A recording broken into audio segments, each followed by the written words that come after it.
ஹே hello வணக்கம் my dear boys and girls. So yes இப்போ நம்ம உதயம் தியேட்டர் வாசல்ல தான் இருந்துகிட்டு இருக்கோம். உதயம் தியேட்டர் இடிக்க போறாங்க அப்படின்ற செய்தியை கேட்டதுக்கு அப்புறமா சோசியல் மீடியால நிறைய பேர் அவங்களோட சோகத்தை தான் தெரிவிச்சு வந்துட்டு இருக்காங்க. அது வந்து உதயம் தியேட்டர் வந்து கிட்டத்தட்ட 40 வருஷமா நடந்துட்டு இருக்கு.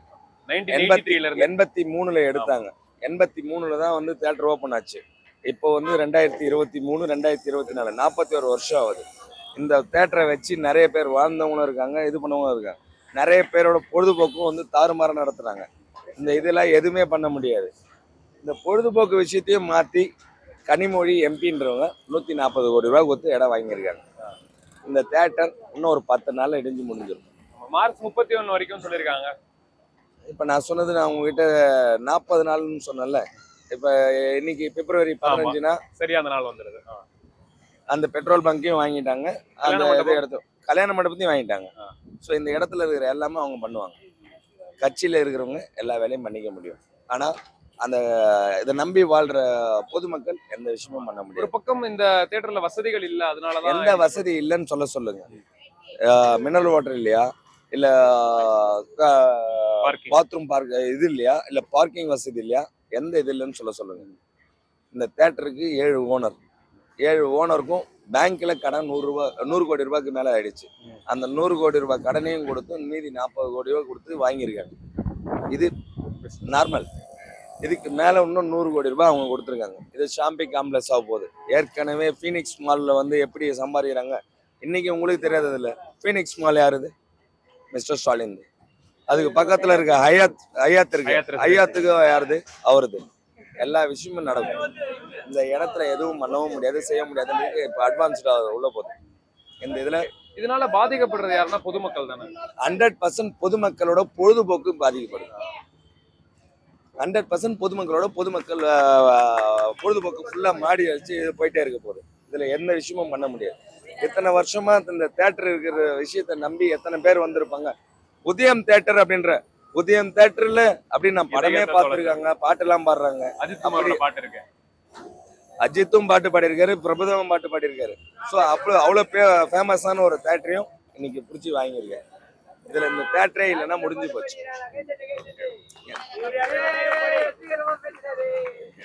அப்போ நிறைய பேரோட வருத்தம் என்ன இருக்குன்னு பாத்தீங்கன்னா, இந்த உதயம் தியேட்டர்ல என்னோட கடைசி படத்தை இதை பார்த்தேன் அப்படின்னு சொல்லிட்டு நிறைய படங்கள் சொல்றாங்க. சூப்பர் ஸ்டார் படம் ஒரே வார்த்தை, நேத்து நான் போயிட்டு லால் சலாம் படம் பார்த்துட்டு அந்த தியேட்டர் ஃபுல்லா அப்படி வீடியோ பிடிச்சி தூக்கின்னு வரேன். ஏன்னா இதுக்கப்புறம் இந்த தியேட்டருக்கு நான் வருவேன்னா வர மாட்டேன் கூட. இதெல்லாம் அடையாளம். இது ஒரு விஷயம் வந்து அடையாளம். இங்க காசி அது வந்து பில்லர் சிக்னல்ன்ற வார்த்தை வராது, உதயம் தியேட்டர்ன்றதான் வரும். ஸோ அப்படி ஒரு அடையாளத்தையும் அழிக்கிறாங்க.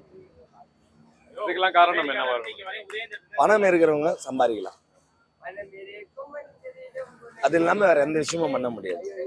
யார் என்ன வேணாலும் பண்ணிட்டு போகலாம், எது வேணாலும் செஞ்சு போகலாம். இந்த ஒரு பொழுதுபோக்கு இங்க அம்சம் இருக்கிறதுனால எத்தனை வேணாலும் பண்ண முடியும். இந்த விஷயம் எல்லாத்தையும் பண்ணணும், செய்யணும் அப்படின்றது நீங்க பாத்துக்கலாம். இப்போ வந்துட்டு ஒரு விஷயம் என்ன வந்துட்டு இருக்குன்னு பாத்தீங்கன்னா, ரசிகர்களும் தாண்டி நிறைய ஆக்டர்ஸ்லாம் இங்க தான் படம் பார்த்திருக்காங்க. எல்லா ஆக்டரும் ஃபர்ஸ்ட் படம் ரிலீஸ் ஆனா முதல்ல வந்து படம் பார்க்குற இடம் உதயம் தியேட்டரா இருக்கும். இன்னைக்கு அந்த உதயமுக்கு தரமட்டமா இருக்க போகுது. இப்போ நடிகைகள்லாம் வராங்களா இங்க? எல்லா நடிகரும் வராம, எந்த இப்ப புது படம் ரிலீஸ் ஆனா எந்த நடிகர் வராம இருக்காங்க? எல்லாருமே அவங்களுக்கு அந்த விஷயத்துல வந்து செய்யணும். இந்த இடத்துல நான் வந்து கட்டுரை வச்சு பாலாபிஷேகம் பண்ற வரைக்கும் இங்க கஸ்டமர் இருக்கு, ரசிகர்கள் இருக்காங்கன்னா அப்ப எந்த விஷயம் பண்ண முடியும்? அந்த ஒரு அடையாளத்தையே இப்ப காலி பண்ணி போறீங்க, என்ன பண்ண முடியும்?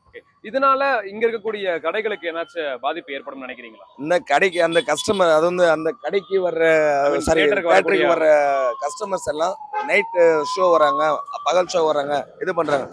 ஐயோ 3 மணிக்கு ஷோ, என்ன 2:50 வந்து எனக்கு ஹோட்டல்ல சாப்பாடு கொடுங்க. இது வந்து உங்களுக்கு தெரியாதுல, இது ஏசி ஹாஸ்பிட்டல் ஏரியால இருக்கிறவங்களுக்கும் நாங்க சாப்பாடு கொடுக்குறோம்னா, படம் பார்க்க வர்ற கஸ்டமருக்கும் நாங்க சாப்பாடு கொடுக்குறோம், ரசிகர்களுக்கும் வந்து நாங்க சாப்பாடு கொடுக்குறோம். அப்ப நாங்க எந்த இதுவும் பண்ணல. உங்களுக்கும் பாதிப்பு ஏற்படுதுன்னு நினைக்கிறீங்க? 100% பாதிப்பு தான். இத்தனை பேரோட பாதிப்புல கஷ்டத்திலயும் சந்திக்க வேண்டியதா இருக்குல்ல. எல்லா கஷ்டத்தையும் நாங்க சந்திச்சுதான் ஆகணும். இந்த கஷ்டத்தெல்லாம் தாண்டி தான் நாங்க வியாபாரமும் பண்றோம். நிச்சயமா. இதையும் மீறி நாங்க பண்றதுக்கு இப்ப தியேட்டர் இல்லைனாக்கா முடிஞ்சு போச்சு. நாங்க ஒன்லி வெறும் ஏசி ஹாஸ்பிட்டலோட இருக்கிற இது மட்டும் தான் பார்க்க முடியும். அந்த தியேட்டர்ல இருக்கக்கூடிய வேலை செய்யறாங்களா, பணியாளர்களா இருப்பாங்களா, அவங்க பணியாளர்களுக்கு எல்லாரும் ஏதோ ஓனருங்க காசு தரேன்னு சொல்லியிருக்காங்க. ஏன்னா அது ஒரு ஓனர் இல்லை, 7 ஓனர் இருக்காங்க. அவங்க காசு தரேன்னு சொல்லியிருக்காங்க. ஏன்னா அவங்களே கஷ்டத்துல இருக்காங்க. ஆமா அப்படின்ற வார்த்தையை சொல்லி தான் இந்த தேட்டரை வித்துருக்காங்க. ஆமா பணியாளர்களுக்கு காசு தரேன்னு சொல்லியிருக்காங்க.